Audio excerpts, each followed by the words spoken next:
नमस्कार। अब तक की तमाम खास खबरों के साथ मैं हूं प्रिया और आप देख रहे हैं आपका अपना चैनल भिवानी हलचल। आइए डालते हैं नजर आज की हेडलाइंस पर।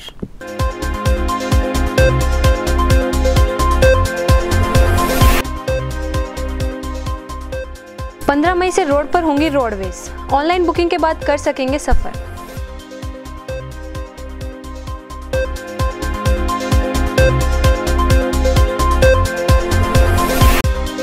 कोविड-19 बचाव के लिए ट्रायल की 7 दवाओं में से 4 आयुर्वेदिक। कोरोना संक्रमण के समाधान के साथ ही आएगा आयुर्वेद का स्वर्णिम काल।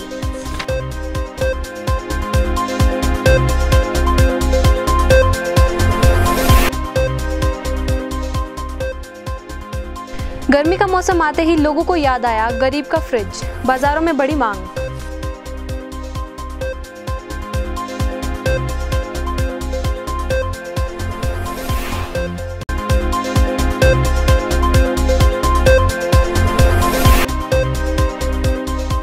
जनता रसोई में रह रहे प्रवासी मजदूरों ने प्रशासन से घर भेजने की अपील।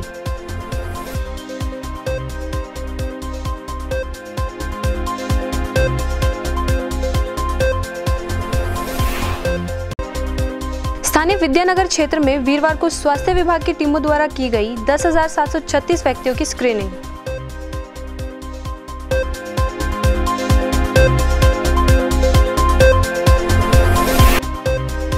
थाना सदर पुलिस भिवानी ने एक युवक को नशीले पदार्थ के साथ किया गिरफ्तार, 500 ग्राम सुल्फा किया बरामद।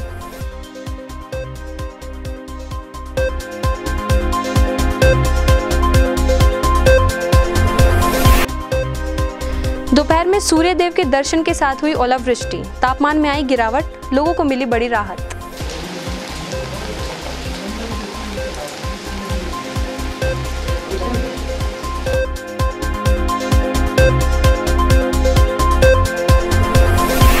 और अब खबरें विस्तार से। लॉकडाउन के कारण अपने घरों से बाहर फंसे लोगों की सुविधा के लिए प्रदेश सरकार ने 15 मई से कुछ चुने हुए मार्गों पर विशेष बस सेवा शुरू करने का निर्णय लिया है। इन बसों में यात्रा के लिए केवल ऑनलाइन पोर्टल द्वारा ही बुकिंग की जा सकेगी और ये बसेज हरियाणा से बाहर और वायरस से अत्यधिक प्रभावित क्षेत्रों में शुरू नहीं होंगी। हरियाणा सरकार ने लॉकडाउन में फंसे लोगों की सुविधा के लिए 15 मई से कुछ चुने गए मार्गों पर विशेष बस सेवा शुरू करने का निर्णय लिया है। भिवानी रोडवेज के यातायात प्रबंधक भरत परमार ने जानकारी देते हुए बताया कि बसों में यात्रा करने के लिए ऑनलाइन पोर्टल www.hartrans.government.in के माध्यम से बुकिंग की जा सकेगी। यात्रा के लिए मार्गों का विवरण और किराए से संबंधित जानकारी भी वेबसाइट पर उपलब्ध करवाई गई है। यह बसें हरियाणा राज्य परिवहन के बस अड्डों से निर्धारित बस अड्डों तक ही चलेंगी व रास्ते में किसी भी यात्री को चढ़ने व उतरने की अनुमति नहीं दी जाएगी। इसी प्रकार कोरोना वायरस से प्रभावित जिलों से गुजरने वाली बसें बाईपास या फ्लाईओवर से होकर गुजरेंगी। प्रवक्ता ने बताया केवल कंफर्म बुकिंग वाले यात्रियों को ही बस अड्डों में आने की अनुमति होगी व बसों में सामाजिक दूरी का पालन करते हुए अधिकतम 30 यात्रियों को ही बिठाया जाएगा। वह सभी यात्रियों की थर्मल स्क्रीनिंग की जाएगी व प्रत्येक व्यक्ति के लिए मास्क पहनना अनिवार्य होगा। साथ ही उन्होंने बताया कि किसी कारणवश बस रद्द करनी पड़ी तो यात्रियों को 2 घंटे पहले सूचना दे दी जाएगी व उनका किराया भी वापस कर दिया जाएगा। मुख्यालय से आदेश है कि 5 से 10 गाड़ियाँ सैनिटाइज करवा के और उन पे जो सोशल डिस्टेंसिंग का ख्याल रखते हुए उन पे मार्किंग करने के आदेश हुए हैं और बस स्टैंड पे भी अपना सोशल डिस्टेंसिंग के लिए सर्कल बनाए जा रहे हैं और भविष्य में जब गाड़ियाँ चलेंगी तो सोशल डिस्टेंसिंग का विशेष ध्यान रखा जाएगा और बसों को पूरी तरह से सैनिटाइज करके और ड्राइवर कंडक्टर के लिए भी जो सैनिटाइज़र है उसका उपयोग करना, सभी सवारियाँ मास्क लगाएंगी और सभी ड्राइवर कंडक्टर भी मास्क का इस्तेमाल करते हुए सोशल डिस्टेंस को मेंटेन करते हुए गाड़ियों का संचालन सुनिश्चित किया जाएगा। ये अभी तो जो मुख्यालय के आदेश हैं कि ऑनलाइन जो अपनी टिकट बुक करवाएगा उन्हीं को इजाज़त होगी गाड़ी में बैठने की। बीच में जो डेस्टिनेशन से पहले कहीं बीच में कोई उतार चढ़ाव नहीं है, कहीं करने की इजाज़त नहीं है। कोविड-19 के खिलाफ शोध में लगी शीर्ष वैज्ञानिक अनुसंधान संस्था CSIR द्वारा क्लिनिकल ट्रायल के लिए 7 दवाओं का चयन किया गया है, जिनमें से 4 दवाएं आयुर्वेदिक हैं। इसी बात को लेकर स्थानीय सामान्य अस्पताल के आयुष विभाग के वरिष्ठ चिकित्सा अधिकारी डॉक्टर देवेंद्र शर्मा ने जहां खुशी जताई है, वहीं उन्होंने कोरोना संक्रमण के समाधान मिलने की संभावना के साथ साथ आयुर्वेद के स्वर्णिम काल आने की बात भी कही है। जहां एक और पूरा विश्व कोरोना जैसी महामारी से लड़ रहा है, वहीं दूसरी ओर कोविड-19 के खिलाफ देश की शीर्ष वैज्ञानिक अनुसंधान संस्था council of scientific and industrial research की लगभग 37 लैब में लॉकडाउन के दौरान अलग अलग रिसर्च में लगे हुए हैं। वहीं आयुर्वेदिक विभाग के डॉक्टर देवेंद्र शर्मा ने जानकारी देते हुए बताया कि कोरोना संक्रमण से बचने के लिए वे अपने इम्यून सिस्टम को स्ट्रॉन्ग करने के लिए क्लिनिकल ट्रायल के लिए जो 7 दवाइयों का चयन हुआ है, उनमें से 4 दवाइयाँ आयुर्वेदिक विभाग की हैं, जो कि आयुर्वेद विभाग के लिए बहुत बड़ी कामयाबी है। वहीं आपको बता दें कि अन्य 3 दवाइयाँ एलोपैथिक विभाग की तरफ से भेजी गई हैं। पहले तो मैं आपको बधाई देता हूँ कि आयुष डिपार्टमेंट इस प्रोग्राम में बहुत बढ़ चढ़ कर भाग ले रहा है और हमारे डीजी साहब श्री अतुल कुमार जी ने संडे को मेरे से बात की है कि हम और मेडिसिन का ऑर्डर शुक्रवार को दे चुके हैं और जल्दी आ जाएगी।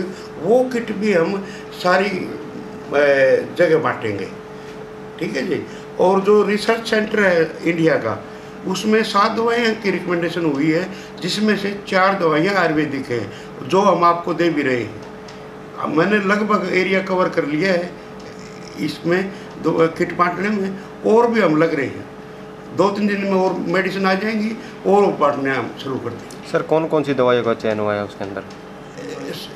समसनीवटी, घनवटी और अणुतेल, इनका हुआ है। और आयु 64 सिम्टोमेटिक देते हैं हम। सर, ये किस प्रकार के से काम करती हैं? इम्यूनिटी डेवलप के लिए। सर, जो क्या नाम इस प्रकार के मरीज आने लग रहे हैं, उनको भी इन दवाइयों का क्या नाम वितरण किया जाने लग रहा है? उनको जो भी हम अपने हिसाब से भी देते हैं, जिस तरह आज CBLU प्रशासनिक अधिकारी इनको दे के आए हैं, और जो यहाँ के डिमांड करते हैं वो इम्यूनिटी डेवलप करने के लिए हमें दवाइयाँ चाहिए, तो उनको भी हम। मई का महीना और बढ़ती गर्मी, ऐसे में लोगों द्वारा देसी फ्रिज की मांग होना लाजमी है। अब आपको बता दें कि देसी फ्रिज है क्या। देसी फ्रिज यानी कि मटके। मिट्टी से बने इन मटकों के पानी में प्राकृतिक गुण तो होते ही हैं, साथ ही इनका पानी फ्रिज के पानी की तरह बीमारियां नहीं फैलाता। आजकल बाजार में इन मिट्टी के मटकों की मांग बढ़ गई है। जैसे ही गर्मी अपनी चरम सीमा पर पहुंची, वैसे ही लोगों ने गर्मी में पानी को ठंडा रखने के लिए अपने देशी फ्रिज की मांग करनी शुरू कर दी है। गौरतलब है कि फ्रिज का पानी स्वास्थ्य के लिए हानिकारक होता है, वह मटके का पानी शुद्ध व तापमान के अनुसार अनुकूल भी होता है तथा स्वास्थ्य के लिए भी लाभदायक सिद्ध होता है। गर्मी में चलकर घर आते ही फ्रिज का पानी पीने से गला खराब, जुकाम व कई अन्य प्रकार की बीमारियां लग सकती हैं। वहीं जब मटके के पानी एवं मटके के महत्व के बारे में क्षेत्रवासियों से पूछा गया, तब उन्होंने बताया कि मिट्टी से बनाए गए मटके के पानी में प्राकृतिक गुण पाए जाते हैं। साथ ही प्रधानमंत्री की स्वदेशी अपनाओ की अपील पर कुम्हार वर्ग की आमदनी भी बढ़ेगी। पानी तो महत्वपूर्ण है। ये तो हमारी बहुत पुरानी सभ्यता है कि हम शुरू से ही मटके का पानी पीते आए हैं। फ्रिज तो बहुत बाद में आए हैं, शुरू में पहले मटके का पानी पीते हैं। मिट्टी के अंदर वो ताकत है जो पानी को साफ करती है। सारे कीटाणु पानी के मिट्टी सोख लेती है और शुद्ध पानी हमें मिलता है। और मटके का पानी ठंडा भी रहता है और ये बीमार भी नहीं करता है। फ्रिज का पानी आप गर्मी में पियोगे तो 100% आप बीमार होगे, गले की में दिक्कत हो जाएगी, आपको एलर्जीज हो जाएगी। ठंडा गर्मी में ठंडा पानी तो बिल्कुल भी नहीं पीना चाहिए। मटके का पानी सामान्य तापमान के अनुसार रहता है, जो हमारे को तकलीफ नहीं देता, ना हमारे को किसी प्रकार की परेशानी होती है। और मिट्टी के लिए तो सर्वगुण संपन्न है। मिट्टी फिल्टर होता है, एक प्रकार नेचुरल फिल्टर है। मटके का पानी बिल्कुल पीना चाहिए, फ्रिज का पानी बिल्कुल नहीं पीना चाहिए, ना ही RO का पानी पीना चाहिए। हमारे को 2 फायदे और होंगे। ये कुटीर उद्योग है, छोटा उद्योग है, लघु उद्योग है। हमारी जो पुरानी सभ्यता है मटके खरीदने की, जो हमारे कुम्हार वर्ग है जो मटके बनाते हैं, इनको भी फायदा होगा, इनको भी रोजगार बढ़ेगा इनका। ये जी मटका जो अपना होता है ना, इसको हम अपना देसी फ्रिज भी कहते हैं। मटके का पानी गर्मी में लाभदायक है। और दूसरी बात, बच्चे अपने मिट्टी में धूल में खेलते हैं, हम बड़े हैं, हम भी बाहर अंदर जाते हैं, तो फ्रिज का पानी होता है ना, उसका तापमान का हमें पता नहीं होता है, ज़्यादा तापमान का भी होता है। उसको गर्मी में जैसे बाहर से आएंगे और अंदर आके ठंडा पानी पिएंगे वो नुकसान कर देता है। मटके का पानी भले कितना ही ठंडा हो लेकिन मटके का पानी नुकसान नहीं करता। साथ ही हमारे प्रधानमंत्री श्री नरेंद्र मोदी जी का जो स्वदेशी अपनाओ इनिशिएटिव है ना वो भी पूरा होता है और मटके खरीदने से अपने जो गरीब मजदूर अपने कुंभकार भाई हैं उनकी भी मदद होती है। आवेदन किए जाने के 9 दिन बीत जाने के बाद भी घर जाने के लिए नंबर न आने से परेशान प्रवासी मजदूर आज जिला उपायुक्त से मिले। लॉकडाउन के कारण परेशानी झेल रहे इन मजदूरों ने उन्हें जल्द अपने घर वापस भेजने की मांग जिला उपायुक्त से की। जैसा कि आप जानते हैं कि कोरोना वायरस के चलते पूरे देश में लॉकडाउन लगा हुआ है तथा इस लॉकडाउन के दौरान सबसे ज़्यादा परेशानी प्रवासी मजदूरों को उठानी पड़ रही है, जिसके चलते सैकड़ों मजदूरों ने जिला प्रशासन से इन्हें अपने घर भेजने की मांग की है। साथ ही प्रवासी मजदूरों ने बताया कि उन्होंने जिला प्रशासन के आदेशानुसार अपना रजिस्ट्रेशन करवाया हुआ है, लेकिन अभी तक उनका नंबर नहीं आया है। वहीं जनता रसोई के संरक्षण संपूर्ण सिंह ने बताया कि महाजनता रसोई में डेली 25,000 मजदूरों के लिए राशन बनाया जाता है तथा उनकी प्रशासन से अपील है कि अगर प्रशासन अनुमति दे तो वे प्राइवेट स्कूल एसोसिएशन के माध्यम से इन मजदूरों को हरियाणा के बॉर्डर तक छोड़ सकते हैं ताकि ये लोग भी अपने घर पहुंच सके। स्कूल डिस्ट्रिक्ट के रहने वाले और अपने गाँव जाने के लिए नारेबाजी कर रहे थे। यहाँ हमें कोई काम धंधा नहीं मिला और खाने के नहीं मिल रहे थे। हम सड़क पर आ गए सर। मजबूर लोग हैं, जरूरतमंद लोग हैं, जो प्रवासी लोग हैं। हमारे भिवानी के सभी सामाजिक संगठन, हमारी 63 NGO इकट्ठा हो गए पिछले 50 दिन से इनकी सेवा में लगे हुए हैं। जनता रसोई भी उसका एक हिस्सा है। ये जनता रसोई पूरे भिवानी के बनाई गई लोगों द्वारा है ताकि इन लोगों को जरूरतमंद लोगों को जिनके पास खाने को और पकाने को कोई अनाज नहीं है तो उनको पका खाना 2 टाइम हम देने का काम कर रहे हैं। आज हम 25,000 आदमियों को डेली खाना देने का काम कर रहे हैं जो हर चीज़ की हिदायत बरत रहे हैं। हमारे साथ दिक्कत क्या रही, हम कोरोना स्क्रीनिंग भी करा रहे हैं, उसके बावजूद भी सैकड़ों की भीड़ आती है, वो अंदर चली जाती है। हमारे जनता रसोई के सभी सेवकों को आज ये खतरा लगा हुआ है कि कहीं किसी से पॉजिटिव और को कोरोना लग गया तो हमारी जनता रसोई के नाम आज कोरोना के उस ढेर पे खड़ी हुई है। किसी को कुछ हो गया तो हम वो सेवा करने में तकलीफ हो जाएगी हमें और दिक्कत हो जाएगी। मैं प्रशासन से निवेदन ये करता हूँ कि इनको जितना जल्दी हो सके इनके प्रदेश में भेजने का काम करें। मैं महापंचायत की तरफ से, जबकि के नाम बाकी साथियों ने काफ़ी एक प्रस्ताव भी रखा है। आज हम इतना काम कर सकते, प्रशासन हमें इजाज़त दे। हम प्राइवेट स्कूल एसोसिएशन से बात करके जितनी स्कूलों की बस हैं हम हर बस के नाम इनको फ्री ऑफ कॉस्ट देंगे। सारा खर्चा महापंचायत वहन करेगी, भिवानी की जनता वहन करेगी।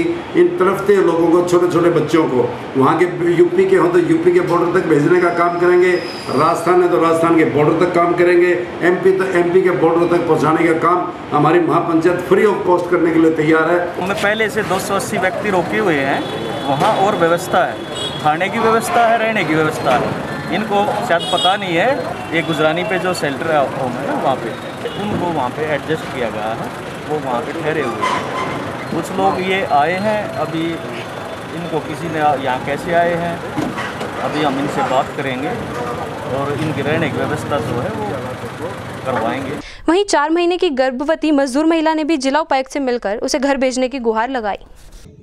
कहाँ से हो? कन्नौज यूपी से। तो क्या दिक्कत आ गई आपको?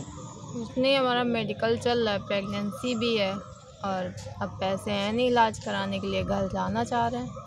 उससे लॉकडाउन चालू हुआ है, लगातार अपने घर में ही रहते हैं और जो हमारी वाइफ सौम्या है 4 महीने से प्रेग्नेंट और लगातार ट्रीटमेंट में चल रही है, जो कि काम भी मेरा सारा बंद पड़ा है और जो पैसे थे सारे इलाज में लग गए। अब मेरे पास खाने तक को कुछ भी नहीं बचा। स्थानीय विद्यानगर में मिले 3 कोरोना पॉजिटिव के बाद से स्वास्थ्य विभाग हरकत में आ गया है। गुरुवार को भी विभाग की टीमों द्वारा करीबन 2232 घरों में लगभग 10,736 लोगों की स्क्रीनिंग की गई। इस दौरान 39 व्यक्तियों के सैंपल लेकर रोहतक भेजे गए। कंटेनमेंट जोन के इन क्षेत्रों के लिए स्वास्थ्य विभाग की 23 टीमें काम कर रही हैं, जो लोगों के स्वास्थ्य की जांच के साथ साथ उन्हें मास्क पहनने और घर पर रहने के लिए भी जागरूक कर रही हैं। Civil surgeon doctor Jitendra Kadyan ने जानकारी देते हुए बताया कि विद्यानगर व इसके आसपास का विकास नगर, कीर्ति नगर व नई बस्ती को कंटेनमेंट जोन बनाया गया है तथा यहां पर लोगों के स्वास्थ्य की जांच करने के लिए 23 टीमों का गठन भी किया गया है। ये टीमें डोर टू डोर जाकर लोगों के स्वास्थ्य की जांच कर रही हैं। इन टीमों द्वारा वीरवार को 2232 घरों में 10,736 व्यक्तियों की स्क्रीनिंग की गई है। वहीं सिविल सर्जन ने यह भी बताया कि 505 ऐसे व्यक्ति हैं जिनका 28 दिन का निगरानी समय पूरा हो चुका है। वह आइसोलेशन वार्ड में भी 16 व्यक्तियों को रखा गया है। नशीला पदार्थ रखने और बेचने वालों के खिलाफ कार्रवाई करने की कड़ी में पुलिस द्वारा एक युवक को नशीले पदार्थ के साथ गिरफ्तार किया गया। विश्वसनीय सूत्रों से सूचना पाकर कार्रवाई करते हुए गांव बास से मुंडाल आ रहे इस युवक को काबू किया गया और 500 ग्राम सुल्फा भी बरामद किया गया। पुलिस प्रवक्ता ने बताया कि जिला अधीक्षक महोदया श्रीमती संगीता कालिया ने जिला पुलिस भिवानी को नशीले पदार्थ रखने व बेचने का कार्य करने वाले व्यक्तियों के खिलाफ सख्त कानूनी कार्रवाई अमल में लाने के निर्देश दिए हुए हैं। इसी कड़ी में आज थाना सदर भिवानी के अंतर्गत पुलिस चौकी के इंचार्ज ने लगी नाकाबंदी के चलते गांव बास से मुंडाल आ रहे बाइक सवार को नशीले पदार्थ के साथ गिरफ्तार कर लिया। आपको बता दें कि बाइक सवार जितेंद्र उर्फ बंटी पुत्र गोधूराम वासी जिला हिसार बताया जा रहा है, जिसके पास तलाशी लेने पर 500 ग्राम सुल्फा बरामद किया गया है। बुलेटिन के अंत में एक बार फिर से नजर अब तक की तमाम खास खबरों पर।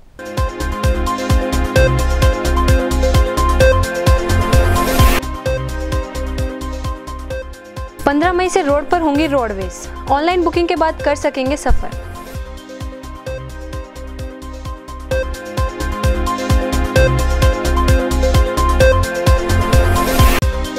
कोविड-19 बचाव के लिए ट्रायल की 7 दवाओं में से 4 आयुर्वेदिक। कोरोना संक्रमण के समाधान के साथ ही आएगा आयुर्वेद का स्वर्णिम काल।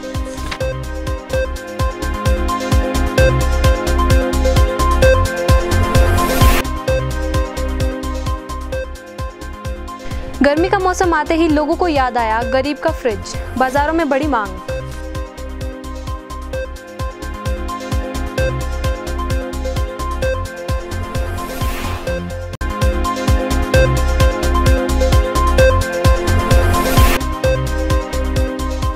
जनता रसोई में रह रहे प्रवासी मजदूरों ने प्रशासन से घर भेजने की अपील।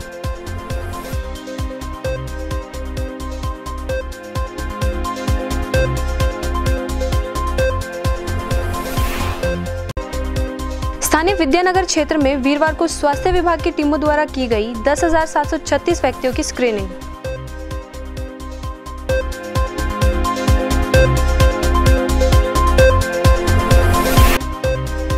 थाना सदर पुलिस भिवानी ने एक युवक को नशीले पदार्थ के साथ किया गिरफ्तार, 500 ग्राम सुल्फा किया बरामद।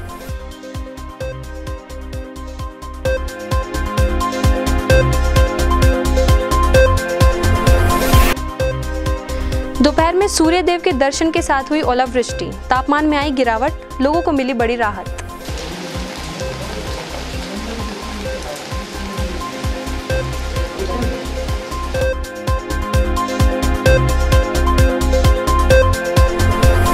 और इसी के साथ दीजिए हमारी पूरी टीम को इजाजत। बने रही भिवानी हलचल के साथ।